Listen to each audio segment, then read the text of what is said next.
everybody, Sophia Persephone here, helping you to higher consciousness, and in this video I'd like to talk about another member of the Council of Light, and that is Om. And yes, it is Om, like the sacred sound you have heard used in yoga, and it means love. I release new videos every week helping people through their spiritual awakening journeys.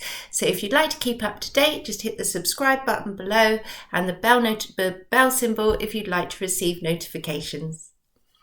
Okay, so who is Om?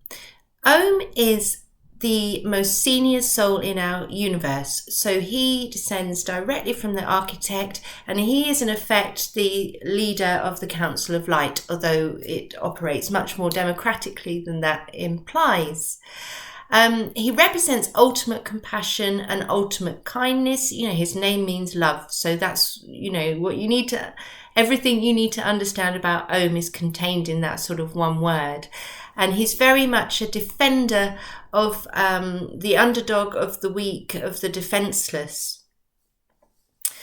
As we develop through our lessons as souls, the final lessons we learn are those of Om. So basically, he is the highest evolved that a soul can be. So if you descend from the Om branch of the soul tree, you are in many ways quite lucky, because you already innately have a lot of the qualities that other people from other branches of the tree will need to work harder to learn. Now, there's no judgment attached to that at all. We just take different journeys. But yes, if you are descended from Om, then a lot of this stuff will come really easily to you. So Om people, as you would expect, are characterized by patience and kindness. They are humble, they are self-effacing, and they put other people before themselves. And you can understand with these qualities that Om is hugely popular in soul world. And I remember early on in my journey, when I was just starting to meet all of the council members, I said to Sophia, my higher self, "Oh, I think Om is my favourite." And she said, "Om is everybody's favourite." So, you can see he's a very loving and lovable character. But you must not understand from that he is a pushover. And it's the same for people who descend from Om. They're not pushovers. In fact, they have a very strong sense of justice, and they can even get angry from time to time when they see people behaving with cruelty or showing lack of care for others, or just, all of the injustice that we see in the world today. Because Om is the ultimate egalitarian and the ultimate democrat. And of course, that is the way things work in the higher dimensions. Society operates in that way. It operates in an Omish way. And the Earth Project that we're all part of here will eventually bring us all to that state of being in this dimension too. So you can see it's just really wonderful time for us. All of these things are going to start to happen over the next couple of hundred years.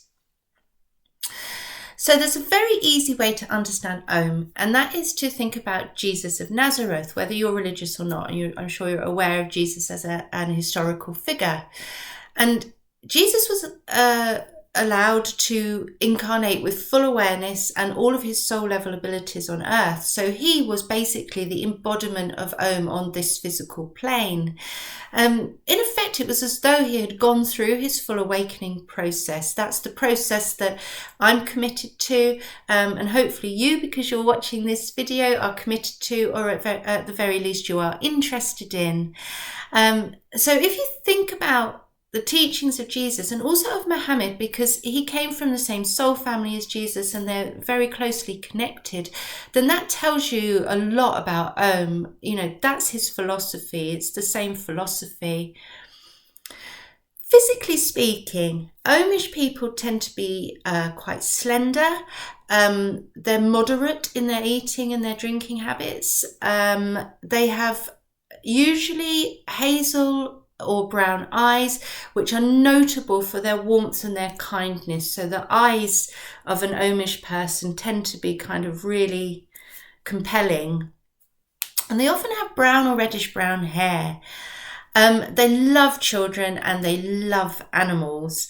And a lot of highly evolved souls love animals. That's really common, but Om in particular. And that's because when the universe was being constructed, so when the architect with her team built this environment that we inhabit, Om had a responsibility for the animal kingdom. So he really just loves all animals. So if you meet someone who is kind, compassionate, slender, they've got really warm eyes, they've got reddish brown hair, it's very likely that they could be descended from the Om tree. One thing that is surprising about Om, or maybe it's not, but well, it surprised me. Surprising about Om and Omish people is they're really good at business. And I think it's because they have such good judgment. That's what makes the difference. They also make excellent leaders when they choose to, but of course they don't often choose to because they are by nature quite self-effacing. And there's another thing about Om that I have mentioned before, and I just find it really endearing, and that is that he loves cooking.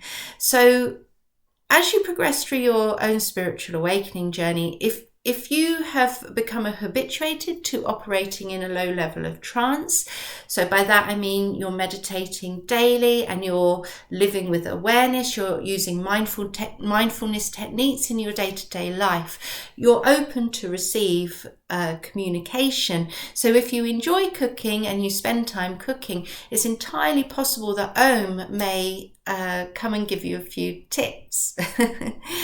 Okay, one other thing I'd like to say, I haven't mentioned this before, but each of the 10 senior council members is represented by a particular bird, and they use them as signs, they use them as signals. And Om is presented by the dove and by the humble pigeon. So as I said, he's completely democratic. So if you're seeing those birds more than usual, whether in real life or on TV or in dreams, however it might be, that can be a sign that Om is close to you. Now, it might be a sign that you are descended from the Omish tree, the Om branch of the tree, and now that I've given you a bit more information, hopefully you can identify whether or not that's the case. But it might also mean that he's just given you encouragement. It might mean that you're due to start your spiritual awakening journey, because Om is hugely involved in the Earth Project. So he is around a lot at the moment.